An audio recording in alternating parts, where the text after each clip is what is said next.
selamat datang di Radio Talk bersama saya Windy Ayu Lestari yang hari ini ditemani oleh Ibu Tias, ibu hebat dari salah satu MORC atau biasanya yang disebut dengan Mom of Rare Disease Community, di mana perkumpulan ibu-ibu yang memperhatikan khusus kepada anak yang memiliki penyakit langka dan juga anak berkebutuhan khusus. Selamat datang Ibu Tias. Selamat datang Mbak Windy. Bagaimana kabarnya, Bu? Alhamdulillah sehat-sehat. Bagaimana perjalanannya tadi ke sini, Bu? Alhamdulillah lancar. Berapa jam, Bu, dari rumah sampai di sini? 45 menitan. 45 menit, cukup jauh sekali. Alhamdulillah. Nah, ini Ibu Tias. Untuk adiknya bernama adik Naufal. Naufal. Ya? Naufal. Boleh Bu diceritakan sedikit keseharian adik Naufal dan juga Ibu? Ngapain saja kesehariannya gitu? Silakan. Kenalkan, nama aku Tias. Aku ibu dari 3 orang anak yang salah satunya berkebutuhan khusus. Jadi setiap harinya aku ibu rumah tangga seperti biasanya, ngurusin rumah tangga ya Mbak ya. Terus juga sebagai pendiri MORC Community, juga sebagai guru biologi di SMA Sunan Kalijogo Jabung. Oh, jadi biologi. Iya, jadi guru. Nah, Naufal sekolah di sekolah luar biasa Alfir Maunah Jabung. Jadi keseharian Naufal itu sekolah. Oh, sekolah. Jadi ketika Ibu berkegiatan untuk mengajar anak-anak, siswa-siswi, adik Naufalnya untuk sekolahnya? Sekolahnya full day, jadi dari jam 7 sampai jam 2. Tapi tergantung ya Mbak ya, kadang namanya anak rewel atau apa, saya ditelepon langsung meluncur ke sekolahannya, ambil dia, saya bawa ke sekolahan saya gitu. Jadi kita mencuri-curi waktu biar semuanya itu bisa teratasi. Jadi sebagai ibu bisa, sebagai pekerja juga bisa. Gitu. Ya. Nah, sedikit flashback ya Bu ya. Nah, ketika Ibu dari awal mengetahui gejala-gejalanya, itu dari apa Ibu sudah mengetahui bahwa anak saya ini gejalanya udah merupakan penyakit jantung bawaan, apa harus ke dokter dulu gitu? Jadi kita cerita awal dulu ya Mbak ya.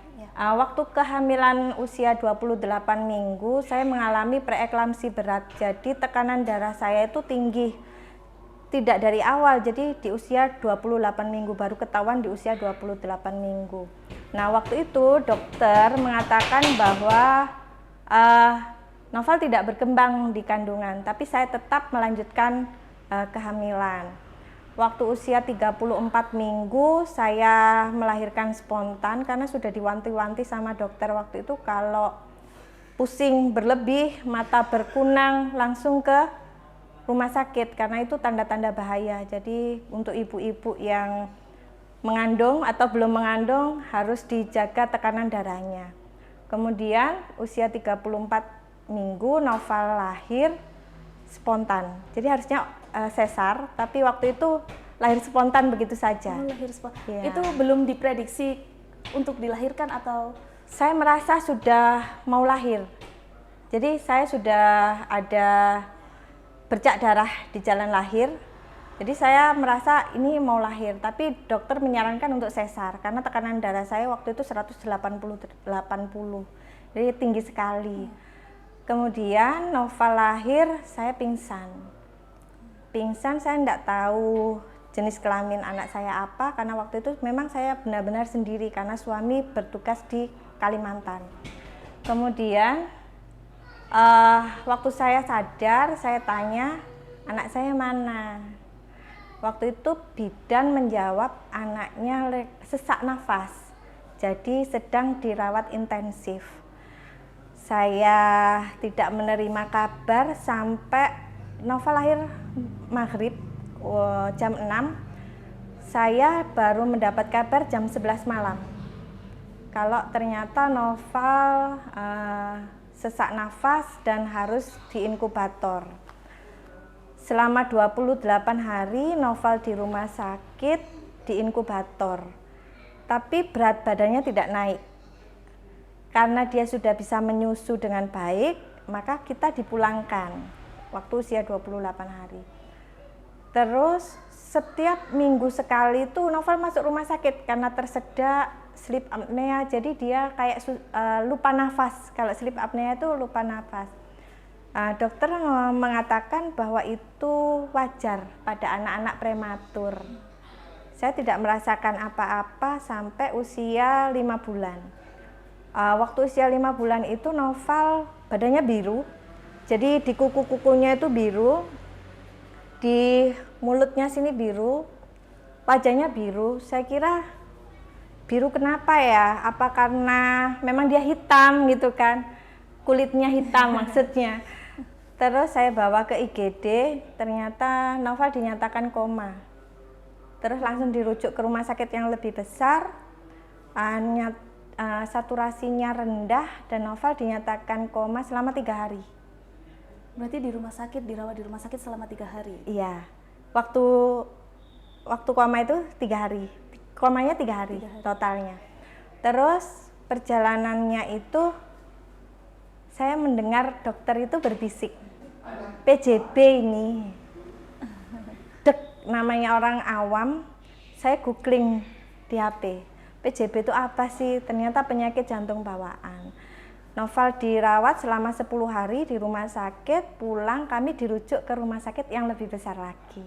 Tapi itu dokter belum mendiagnosis atau berbicara secara langsung kepada saya? Ibu? Iya. Belum. Jadi waktu pulang itu kami langsung dikasih rujukan, beliau bilang harus cek eko jantung di rumah sakit yang lebih besar karena hanya di situ satu-satunya alat itu gitu. Tapi saya nggak punya perasaan ini itu atau bagaimana enggak ya. Saya pede aja ke rumah sakit gitu kan. Saya kira namanya anak prematur mungkin tumbuh kembangnya nggak sama seperti anak-anak yang lain gitu. Jadi saya dirujuk ke rumah sakit yang lebih besar. Berarti awalnya itu tidak ada prediksi atau keyakinan bahwa anak saya ini mengalami penyakit yang mungkin penyakit yang langka, termasuk penyakit yang langka ya Bu ya? Waktu itu tidak, jadi waktu usia itu kami ke rumah sakit yang lebih besar, kami eko jantung, ternyata memang benar Noval mengalami penyakit jantung bawaan. Dan dokter mengatakan usianya nggak lama nih, cuma 10 bulan aja. Waktu itu didiagnosis 10 bulan saja? 10 bulan aja, karena Noval itu meskipun penyakit jantungnya tidak yang bagaimana, tapi ada bocor 5 di serambi, jadi gagal jantung bahasanya sudah. Jadi jantung kanan yang sebelah kanan itu udah bengkak, udah nggak mungkin ini hidup lama gitu.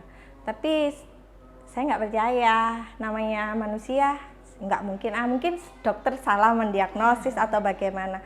Jadi saya pulang itu masih dengan keyakinan dokter salah mendiagnosis. Tapi kami disarankan untuk ke tumbuh kembang waktu itu, ke poli tumbuh kembang. Karena Noval itu usia 6 bulan itu belum tegak kepalanya. Jadi masih lunglai. Jadi masih lemes gitu. Saya kira ya memang anak-anak prematur ya gitu lemes, terus tumbuh kembangnya nggak sesuai seperti anak-anak yang lain. Ternyata memang setelah kita CT scan, setelah mengalami banyak tindakan-tindakan, ternyata memang Noval mengalami penyakit langka yang dinamakan kranisinositosis. Kranisinositosis itu ini Mbak, ubun-ubunnya menutup lebih awal, jadi otaknya nggak berkembang. Gitu. Berarti itu ada kemungkinan otaknya untuk mengecil?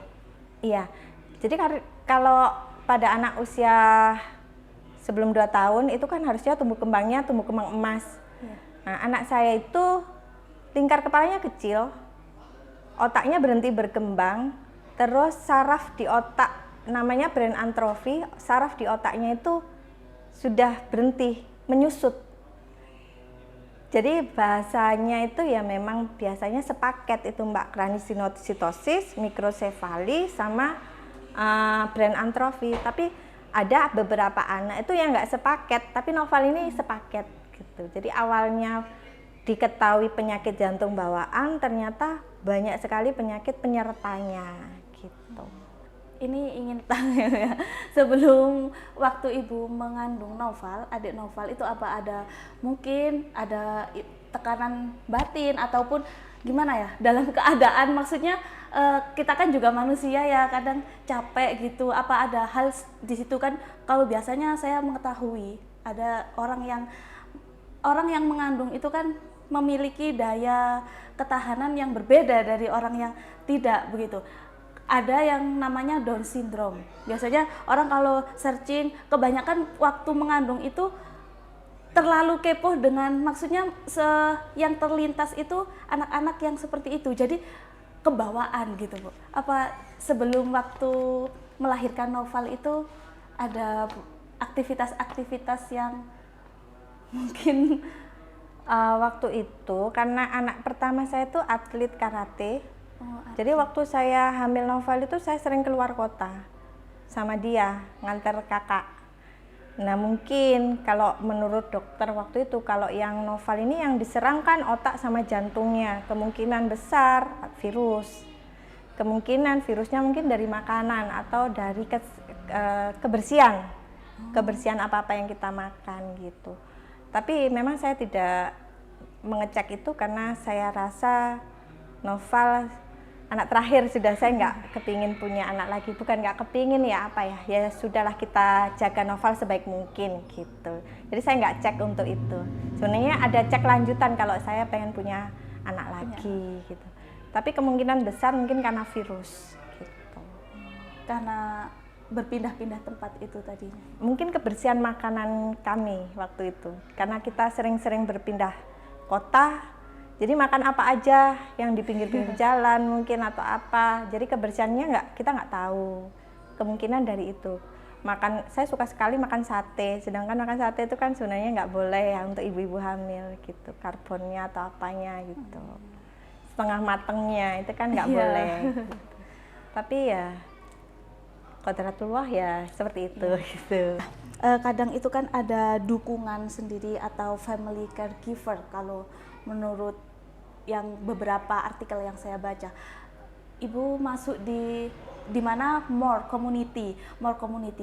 Informasi ketika ibu sudah masuk di more community ini, informasi apa dan apakah itu termasuk juga dukungan ibu bisa menjalani, maksudnya bisa mengasuh Noval sampai di titik ini?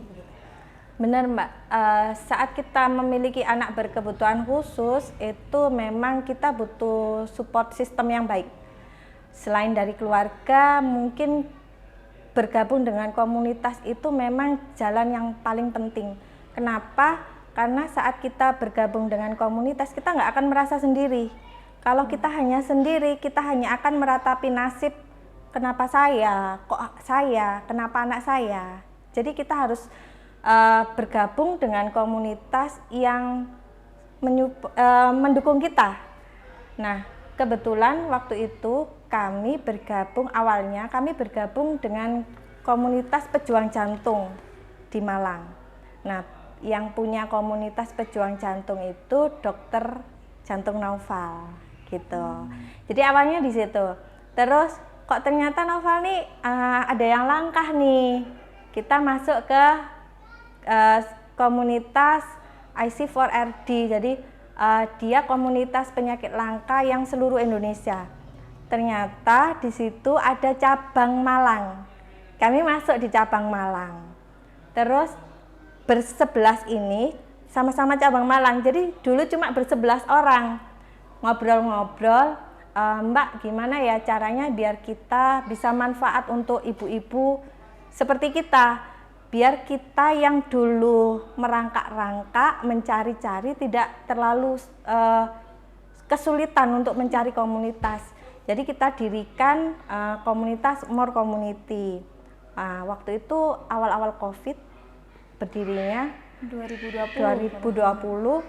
Jadi awal-awal COVID, terus kita intens di kegiatan-kegiatan online gitu.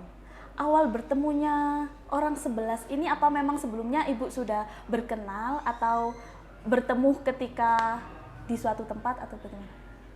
Awalnya kita kan jadi satu komunitas se-Indonesia itu cabang Malang. Jadi di IC4RD itu ada yang cabang Malang. Nah kita bersebelas aja yang punya anak penyakit langka. Terus kami ngobrol-ngobrol. Waktu itu belum sama sekali belum ketemu, jadi ketemunya cuma lewat WA gitu. Gimana ya biar kita punya manfaat untuk orang lain yang punya anak berkebutuhan khusus sama seperti kita. Jadi nggak usah nyari-nyari informasi dari seluruh Indonesia. Gimana kalau kita dirikan komunitas untuk yang wilayah Jawa Timur dulu nih, biar kita manfaat. Jadi informasi-informasi soal dokter, soal apa, kan nyambung kalau sama-sama Jawa Timur. Oh ya udah kita dirikan More Community, gitu ceritanya. Untuk bentuk dukungannya itu seperti apa kalau di More? Bentuk dukungannya itu kita biasanya bisa sharing session bersama psikolog. Beliau adalah pembina kami, Bunda Amel. Jadi bolehlah kita curhat soal apa saja agar kita lega. Bolehlah kita mungkin sedikit cerita, bukan hanya soal anak, tapi soal mungkin tentang kesehatan kita sendiri, pendidikan anak-anak berkebutuhan khusus gitu. Akhirnya yaitu dukungannya, kita biasanya kuliah WhatsApp bersama profesional, narasumbernya profesional, ada dokter spesialis anak, ada psikolog, ada tenaga terapis, karena kita biasanya kan butuh terapis, ada tenaga laktasi. Jadi kita punya banyak dukungan dokter-dokter yang ada di Malang. Terus ada yang namanya kuis di grup itu, kuisnya lucu-lucu Mbak. Jadi kita biar fresh pikirannya, nggak mikirin yang berat-berat, kita bikin kuis gitu. Terus ada lagi yang special talk with special mom, itu di IG More, 1 bulan 1 kali tayang. Itu bercerita tentang perjuangan ibu-ibu membersamai anaknya. Kemudian ada yang namanya 1 jam lebih dekat dengan anggota grup. Jadi biar meskipun kita nggak ketemu tapi kita merasa kenal gitu. Jadi waktu kita ketemu meet upan gitu, oh alah ini mbak ini tau gitu. Padahal jarang ketemu kitanya. Untuk meet up aktif? Meet up itu biasanya kita kemarin yang kita ini ada ini mbak, ada hari rayanya penyakit langka. Jadi tanggal terakhir di bulan Februari itu dirayakan seluruh dunia. Jadi kita biasanya ketemu di tanggal-tanggal langka itu. Tanggal terakhir di bulan Februari kita biasanya mengadakan acara yang judulnya Langkah Kecil. Terus ada hari disabilitas, itu biasanya offline semua. Hari disabilitas itu biasanya kita offline ketemu sama teman-teman semuanya gitu.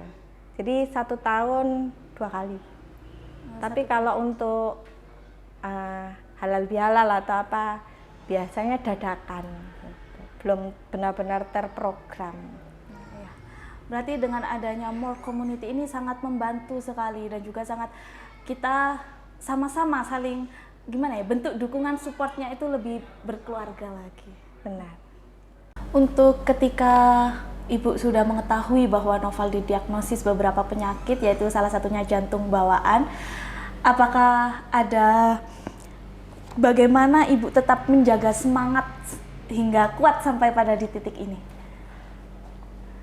Saya rasa setiap ibu yang memiliki anak dengan penyakit langka ataupun mungkin berkebutuhan khusus itu pasti merasa, meskipun sudah merasa pada tahap penerimaan, tetap up and down itu ada. Pasti ada. Jadi saya selalu memaafkan diri saya jika saya lelah. Saya kalau merasa capek, saya istirahat dulu, baru saya bergerak lagi.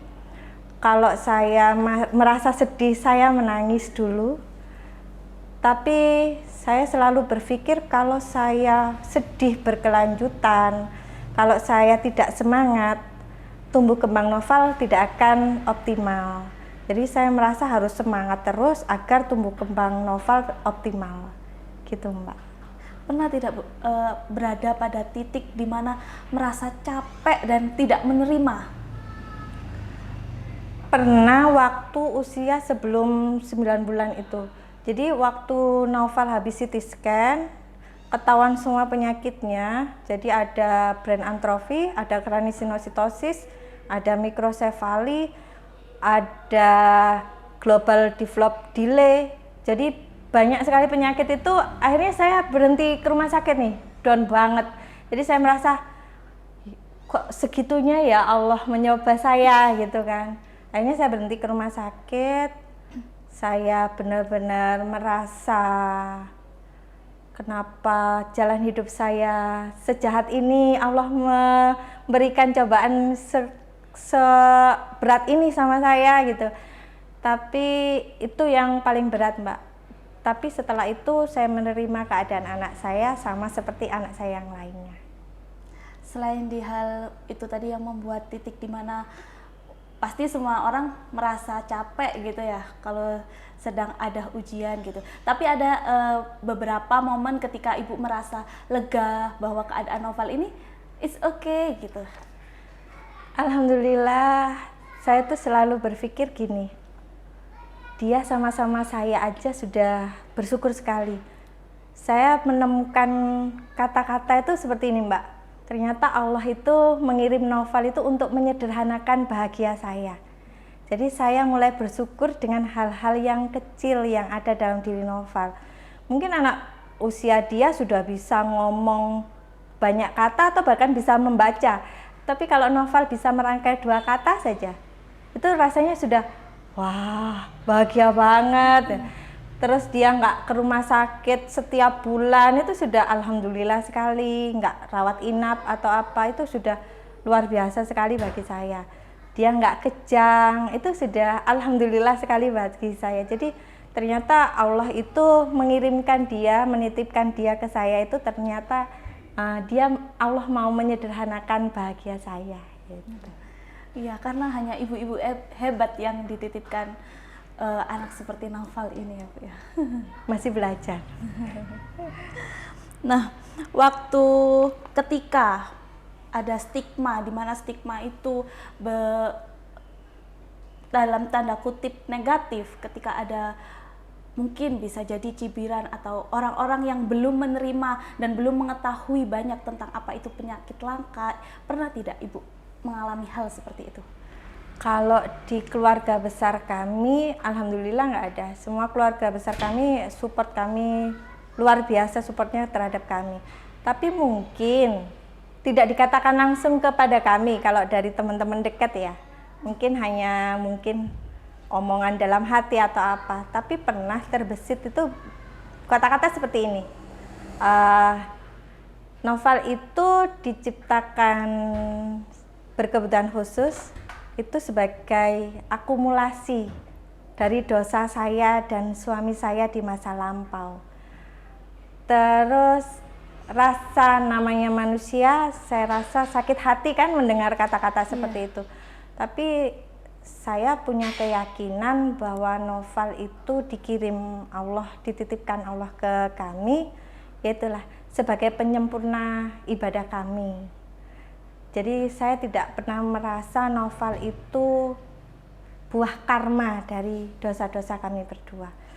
Jadi kalau setelah kami bergabung dengan komunitas itu, alhamdulillah kami mampu mengedukasi masyarakat yang ada di sekitar kami tentang keadaan kami. Misal nih, bahwa anak-anak berkebutuhan khusus itu bukan ujian untuk kami, bukan, tapi memang dia dikirimkan kepada kami agar kami belajar, agar kami bisa menanami pahala untuk kehidupan kami kelak gitu. Iya, jadi banyak manfaat juga dari adanya MOR ini ya Bu ya. Nah, ketika ada suatu ketika di titik di mana Ibu merawat Noval, mengasuh Noval, ada titik yang membesit ataupun emosional yang ikut gitu. Kalau emosional negatif, saya rasa semua orang pernah marah ya Mbak ya. Pasti. Mungkin ya. Mungkin begini, kadang saya menyadari anak saya itu nggak bisa diem. Tapi kalau kita sedang berkumpul dengan banyak orang, kalau banyak orang itu paham tentang keadaan Noval kan tidak masalah. Tapi kalau tidak paham, pasti kan ada kata-kata, arek iki kok nakal sih gitu. Padahal mungkin beliau belum paham keadaan Noval. Kadang saya seperti itu tuh saya edukasi Mbak, saya kasih tahu kalau ternyata memang Noval itu anak berkebutuhan khusus, tidak sama seperti anak yang lainnya.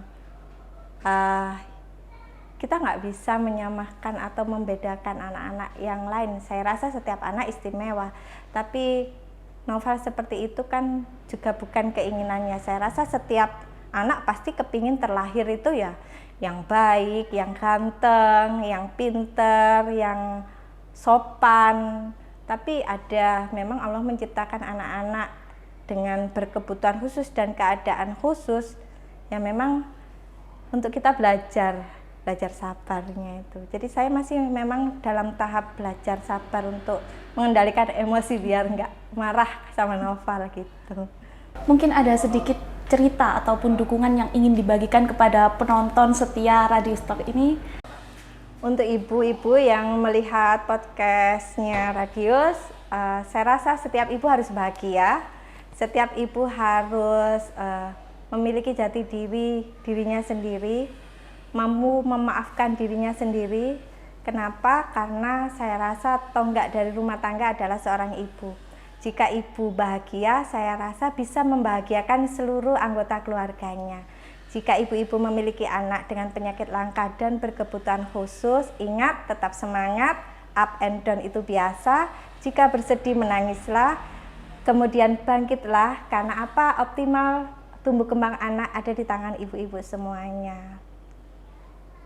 Mungkin harapan untuk masa depan. Harapan untuk masa depan Noval, semoga sehat selalu. Saya tidak berharap yang muluk-muluk, tapi saya berharap dia sehat selalu. Semoga tetap bersama saya, tetap bergandengan tangan dengan saya. Apapun nanti ke depan, jalan apa yang dia tempuh, saya akan tetap bersama dengan dia. Perlu sangat diapresiasi bahwa ibu yang dititipi anak spesial seperti Noval perlu banyak dukungan dan juga support, apalagi dari adanya More Community ini sangat membantu sekali. Maka kami yakin bahwa ibu-ibu di luar sana, penonton Radio Stok yang bersama merasakan seperti Ibu Tias ini memiliki ketabahan dan kesabaran yang sangat luar biasa begitu. Semoga harapan juga dari Radius ini nanti adik Noval bisa tumbuh menjadi anak yang berbakti juga kepada kedua orang tua dan juga nanti bermanfaat bagi nusa dan bangsa begitu ya Bu. Pastikan kita juga harus memiliki harapan ke depannya begitu. Terima kasih, saya Windy Ayu Lestari pamit undur diri.